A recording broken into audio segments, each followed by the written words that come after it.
Welcome back to channel of One. I hope you are doing absolutely well. This is Eddie back with another video. So today it's gonna be the review of the Nusantara project based on Android 11 for the Redmi Note 5 Pro. So without any further ado, let's now get started.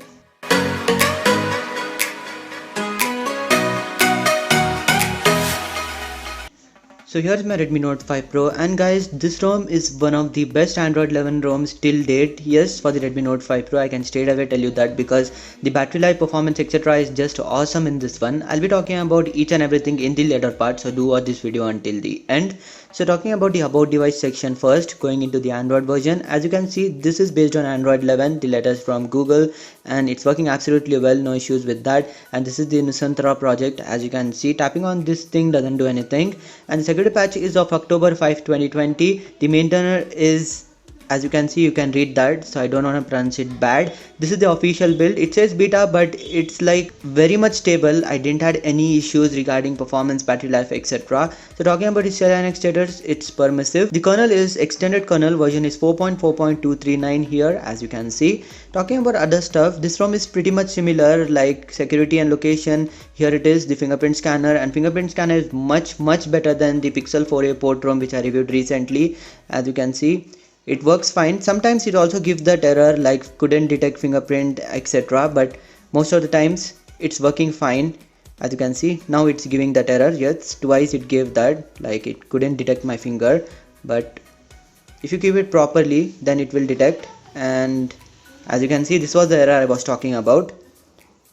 Couldn't process fingerprint, try again later. So this error is appearing like every now and then, but still the fingerprint performance is way better than those ROMs.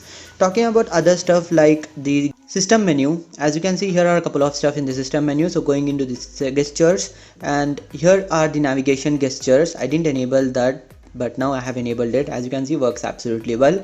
Talking about the display option, let me show you that really quick. Here are a couple of stuff. As you can see, tap to wake is enabled by default, and it's working fine, but there is no haptic feedback, and it says couldn't recognize finger. Okay, same finger I'm using it, so this is the error here. Still the fingerprint scanner works like at least some 60% of the times, I can say, not every time as I saw there. And there is no any face ID or anything like that too. So talking about the dark theme, as you can see, dark theme is working fine, no issues with that too. And going into the Nusantara wing, here are all the customization options for this ROM, and here are the lock screen customizations. So going into the first part, the Nusantara parts, as you can see, here are a couple of stuff like FPS info overlay, which we have seen with Android 10 ROMs, and here it is on the right side. That's pretty good. Display color correlation, CLNX mode. Okay, so if you know about this, you can try that. Without knowing, don't just do random stuff here. And talking about other stuff like microphone gain, headphone gain, all this stuff is present here. You can do that if you know what to do. Going into the themes, here are a couple of stuff like you can change your accent color, etc. from here. And talking about the notifications, you can control your notifications from here. And miscellaneous customizations, as you can see, swipe to screenshot, 3-finger screenshot is present. Let us try it out. Here it is, works well, no issues with that. Talking about lock screen customizations, here are a couple of customizations for the lock screen. Charging info, so I need this, and it will show your voltage, etc. if you are using fast charger or slow charger, charging rapidly or slowly, etc. Going into fingerprint preferences, here are the stuff. Talking about the third option, battery optimizations, battery options. Going into this one, you can enable battery percentage next to the icon. I have enabled it. As you can see, it comes disabled by default. And network traffic monitor, you can enable it. It will show your current upload and download speeds, but as you can see here, it doesn't appear in the status bar like this. You need to swipe down, then alone it will appear here. That's what it is. Talking about the fourth on the option, here are the buttons customizations. You can customize your hardware keys a little bit. Navigation, on-screen navigation, yes, obviously. Power menu, as you can see, advanced restart is enabled by default, and when we hit restart, as you can see, pretty cool over there. So these were some of the customizations, and because of these customizations, working customization options, this ROM is pretty good in Android 11 ROMs. So talking about other stuff like the performance, let me show you my last Geekbench results really quick.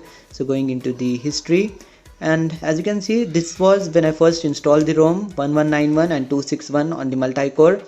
Talking about the second time, this was when the device was cool enough. 1212 on the multi-core, 277 on the single core. And talking about the performance in this ROM, guys, it's pretty good. I didn't have any issues whatsoever. No frame drops, no lags, nothing. App opening times are also fast enough. RAM management is also good. This is the MIUI camera here, as you can see. Portrait mode is kind of bugged here. Sometimes it works, like most of the times it gives force closures, as you can see. It got force closed there, but no issues. I have installed the latest Gcam. As you can see, this is working absolutely well.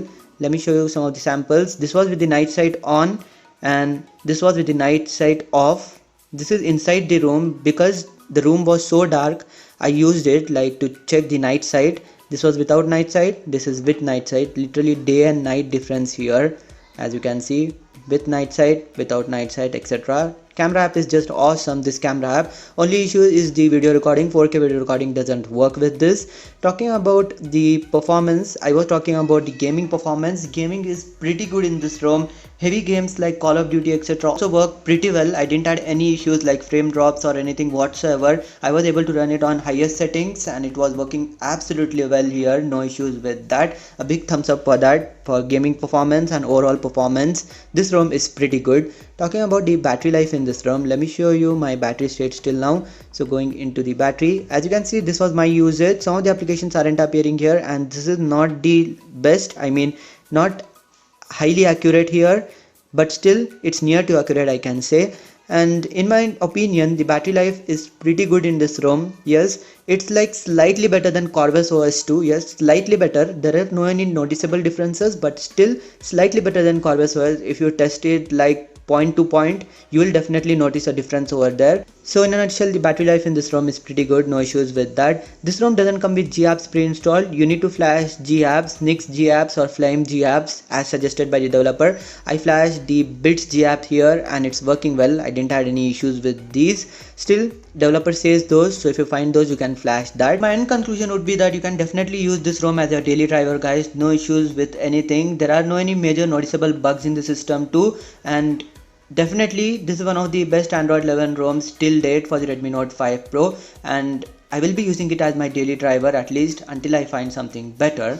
So this was a quick little review of the Nisanthra OS running on the Redmi Note 5 Pro. So that's pretty much it for this video. If you liked it, please give it a big thumbs up and do subscribe to my channel for more videos like this. Also do follow me on Instagram, link is in the description or it's appearing somewhere on the display.